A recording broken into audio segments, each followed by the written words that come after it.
B'investiment ta' madwar 10 miljun euro l-Ministru għat-Trasport, l-Infrastruttura u x-Xogħlijiet Pubbliċi Chris Bonnet u l-Ministru għat-Turiżmu u l-Indafa Pubblika Clayton Bartolo inawguraw il-proġett infrastrutturali fi triq il-Marfa l-Mellieħa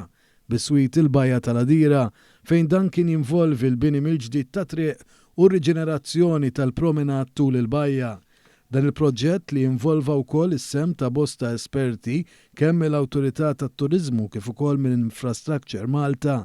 kien mifrux fuq tul ta' 3 kilometri fuq karreġġjati minn u lejn iċ-Ċirkewwa mir-roundabout tal-Armier sa dik tal-parti t'isfel tal-Bajja tal-Għadira u ra l-bini mill-ġdid ta' bankina u ta' triq li kienet qed isserraħ fuq il-mejn tal-ilma għal dawn l-aħħar snin b'sistema ta' dawl u ilma mill-ġdid. Il-proġett inkluda tfassil mill-ġdid ta' triq bl-introduzzjoni ta' parkeġġi fuq in-naħa tal-Bajja fejn ikun hemm ħafna attività biex bekk jonqos l-ammont ta' nies li jkollhom bżonn li jaqsmu iż-żona traffikuża. Il-proġett inkluda wkoll l-introduzzjoni ta' infrastruttura pedonali tul il-proġett kollu li se joffri iżjed sigurtà għal din iż-żona frekwentata minn mijiet ta' eluf ta' persuni kull sena.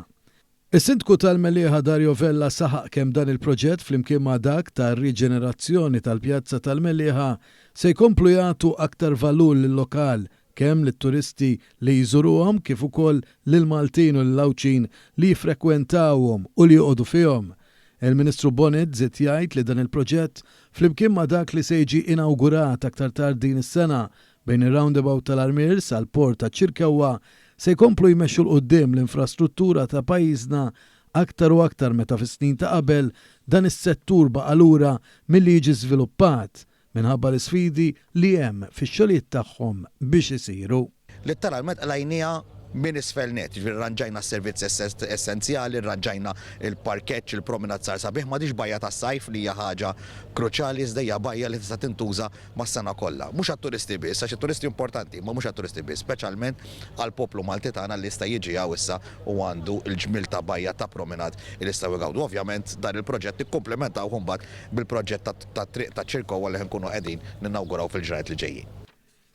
Il-Ministru Bartolo elenka kif dan il-proġett li ilu fuq l-ixkafef sa mill-1988 mhux se jkun l-uniku proġett ta' tisbieħ u riġenerazzjoni li se jkun qed isir. Iżda kemm il-Pjazza tal-Birgu kif ukoll il-Pjazza ta' Buġibba se jkunu qed jiġu inawgurati aktar il qudiem. U għatenna jgħid li t-tisbieħ u riġenerazzjoni ta' din iż-żona se jkun kruċjali biex jilqa' iċ-ċifra rekord ta' 3.2 miljun turist li mistennija li jżuru pajjiżna din is-sena. Huwa dak kollu li nagħmlu aħna bħala Ministeru tat-Turiżmu bħala Awtorità Maltija tat-Turiżmu fejn rridu naraw illi filwaqt li qegħdin nattiraw lit-turisti lejn pajjiżna iżda rridu nkomplu ninvestu sabiex ikollna prodott turistiku aħjar iżjed għall-ġurnata żminijiet tal-lum u li kapaċi joffri esperjenza tajba u li teċċedi l-aspettattivi tat-turist sabiex bekk aħna